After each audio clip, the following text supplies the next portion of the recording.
Hello and welcome to this very important conversation that I'm having with Dr. Mukesh Aghi, who is the President and CEO of USISPF, to understand the impact of a Trump 2.0 presidency on India, the India-US relationship 2.0, if one may say so, and the extent of the bonhomie that exists between the two leaders. That how will it shape the India-US relationship? Dr. Aghi, thank you so much for speaking to NDTV. My pleasure. So how do you see the results that have come? They shocked many, but were you anticipating them? Well, we did anticipate the win, but this is a shocking victory. It's a landslide for Trump and the Republican Party. We have seen the White House, the Senate gone, and waiting for the numbers on the House side, and all indication are it also could go in favor of Republican Party. So it is a landslide for Trump. So when was the last time there was a president who was so powerful that he had the electoral college vote, of course, which he became a president, but popular vote under his belt, Senate under his belt, Supreme Court under his belt, and possibly the Congress as well? It is we call the winner of trifecta, Yeah. all three, but more important is he won the popular vote. Yeah. Last time a Republican who won was in 2004. And for last 20 years, nobody has won like Trump has won as a Republican president. So that's a strong mandate he has received from the people of the United States. And that mandate is for some of the tough measures that he's spoken for, whether it is immigration, whether it is the economy, the cost of living, all of which has a direct bearing on the India-US relationship. No, absolutely. I think immigration is a big issue, both legal and illegal. Economy is a big issue, especially job creation in the blue-collar environment itself. I mean, look at geopolitically, the world is more in turmoil, the war in Ukraine, the war in Middle East, the stress point with China. So I think all those issues have to be addressed. Indeed. Specifically, if one were to speak, let's say, about the first issue, which is the illegal immigration point of view, there are tons of statistics that have come in, some even saying that 1 million deportation could cost $88 billion of taxpayer money, completely unacceptable to the people here as well. But it gives an indication of the direction of the policy, doesn't it? Talk to us about your expectation of what this can be, because it also mixes up the issue regarding legal immigration and legal migration. That's also very important for India, isn't it? Well, you have 16 million illegal folks in the United States. Now, can you deport them all or within the next 12 months? The answer is no. It's a complex process, it's a legal process, and it's a costly process. But the message is we got to stop illegal immigration. And you have to understand, the third largest are Indians. Yes. And that has an impact on the legal immigration side also. So unless you stop the illegal, how do you fix the legal becomes a challenge. So do you see, or do you anticipate some tough calls on H1B? Do you expect some tough measures that may impact Indian companies? And how do you see some of those responses that will have to come in from the Indian administration as well? Well, you have to understand, US needs skilled workers. US need highly educated STEM workers also. And it's important that legal immigration continues so you can fulfill the need of American businesses itself. Yeah. So I think that we need to clean up the process itself so people don't take advantage of legal immigration also. So I think you will see a lot of effort from that perspective. Yes, initially there will be turmoil in that area, but it will settle down and benefit the legal immigrants. H1B, if you would like to say something on that, because it impacts IT, it impacts Indian IT in a very major way. And any signaling, messaging from the Trump administration, the Indian side will also have to try and find out some way of trying to do expectation management, both for America as well as for India. Yes, I think H1B impacts because over 70% of the H1B workers come from India. But you have to understand that once you correct the problem, it will help the Indian companies quite a bit. So initially it's going to put a constraint, but as time goes by, it'll get better, and you get the right legal immigrants coming to India. So I think the impact will be there initially, but mid to long term, it's going to benefit the Indian companies. What about the trade relationship? Should we be bracing now for some heavy tariffs, whether it's 20%, whether it's more, some specific sectors likely to be targeted? How do you see the trade relationship now changing under a Trump 2.0? Well, I think 20% tariff is going to be bumpy, and that's going to impact from the export side. But I think you have to understand 60% of China will drive a lot of manufacturing out of China, and India could be a beneficiary from that perspective. You see in America leading that transition from China to India in terms of manufacturing? So I think the American companies will have to decide that, because they want to have access to the Chinese market, but at the same time not have manufacturing risks because of the stress point between US and China. So what they may end up doing is have manufacturing in China only for China only, and move for the rest of the world outside China. Some may come back to the US. The challenge we have is we don't have enough skilled workers to basically provide that manufacturing. So we will see that a lot of them moving to India, not just only because of manufacturing, but also access to Indian market itself.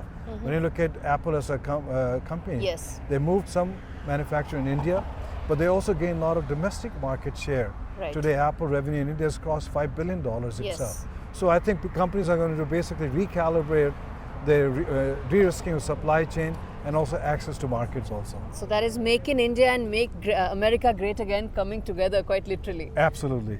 So what about the other key issue in terms of the strategic alignment between India and US? A lot of that has happened in the last decade or so. Under the Trump administration, how do you see that, particularly regard to China and the other factor, Russia, both of which impact India, very, very significantly? So I think the multiple factors. One is the stress point with China will get deeper and broader. You have to understand, China committed during Trump 1.0 $200 billion of procurement of US goods, and it did not honor that commitment. So Trump has basically strong memories about that. Second factor is... So you say he's going to come down harsher on China on trade? Absolutely, because China made a commitment, that commitment was not honored. So there's a trust deficit with China dramatically with Trump himself. Two is when you put 60% tariffs on Chinese goods, yes, you will have US consumer paying, but they will also move their purchase to other sources of procurement itself. Yes. But more important is China's ambition to be a dominant power in Asia Pacific, to be a global dominant power, is going to create a much more stress point. And that's where India becomes pivotal. Because I think India's relationship with China is not the best itself.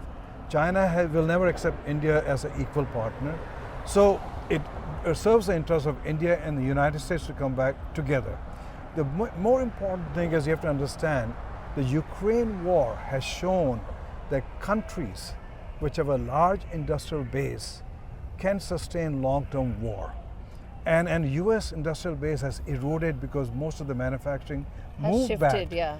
And so I think while you try to bring back some manufacturing, India becomes a potential industrial base for US companies and US manufacturing from that perspective. I mean, you look at the last trip of bilateral between Prime Minister Modi and Biden, a lot of stuff was moved to India from that perspective. Any back of the envelope calculations that you have, sir, in terms of what is the upside that we are talking for the Indian economy? Any broad calculations that you think can be done in terms of when you're moving this manufacturing from China to India? It is difficult because the timeline and the planning of the US companies, but all I can say is if you look at just from a services perspective, Yes. we have now 1,700 global capability centers. Yeah. They're doing massive research for US companies. In fact, if you look at Qualcomm as an example, 50% of the IP now is being generated in India. So you look at Samsung, you look at others. Today, every chip design in the world happens in India itself. Yes. So from a global capability center, we see a massive momentum. Yes. You'll see the same momentum happening on the manufacturing side. We are seeing basically Lockheed, we're seeing Boeing, we are seeing Raytheon doing a lot of their manufacturing now more and more in India itself. So I think that process will continue. It takes time. Yes. It takes time. And what we are seeing is it is an incentive factor for US companies to leverage the India skill, to leverage the India market. So I believe the momentum will pick up now. So does that mean that collaborations with regard to semiconductors, collaboration with regard to defense technology would probably now expedite further to include more realms of collaboration? No, absolutely. I think we have to find a way out as to how do you not get penalized on 20% tariff coming from India into the US. Yes. Because what happens is you want to leverage a global supply chain. And basically, if you want to stay within the global supply chain, the 20% tariff has an impact. And my recommendation... So what's the way to get around So I think the best way to get around that is look at the Quad. One of the highlights of Trump administration was make Quad a state leader summit itself.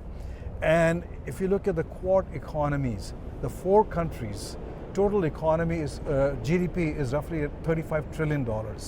And you have US, which has a trade agreement with Japan. US has a trade agreement with Australia. India has a trade agreement with Japan. India has some kind of trade agreement with Australia.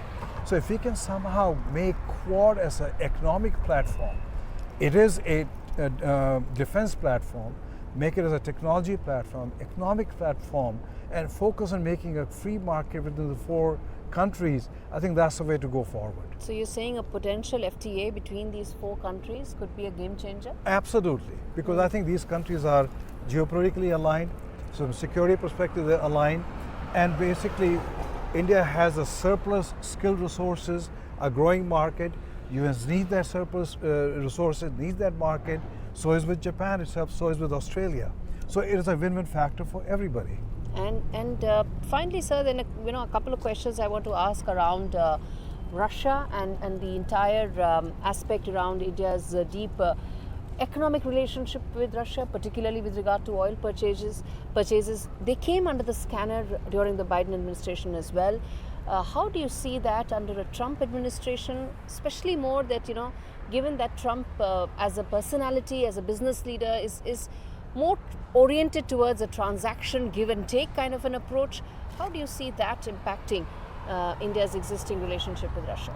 Well, I think you have to understand, one is India's dependence on Russian defense equipment is coming down. You look at last 10 years, it has come down, and procurement from the US is gone up and up. So that's one factor. 2 is the trade between India and the US is almost $200 billion. Whereas with Russia, it's minuscule in single-digit billions of dollars itself. Now, yes, India has been buying Russian energy at a discounted price because it has to serve the interests of its citizens. Right. It has an inflationary impact also. Yes. But you have to understand also, 50% of that oil, once refined in India, goes to Europe and the United States. Yes. So both US and Europe are beneficiary from that perspective also. Yes. So I think Trump is a businessman. He understands that. I mean, he may make some noise from that perspective, but in the long term, he sees a win-win. So I don't see much of a pressure point coming from that perspective. And finally, sir, I have to ask you this question around the fact that Prime Minister Modi and President-elect Trump, they have a great rapport that is there, whether it is the Howdy Modi event or several others. Sometimes what thorny negotiations are not able to achieve, bonhomie and rapport between leaders is able to achieve.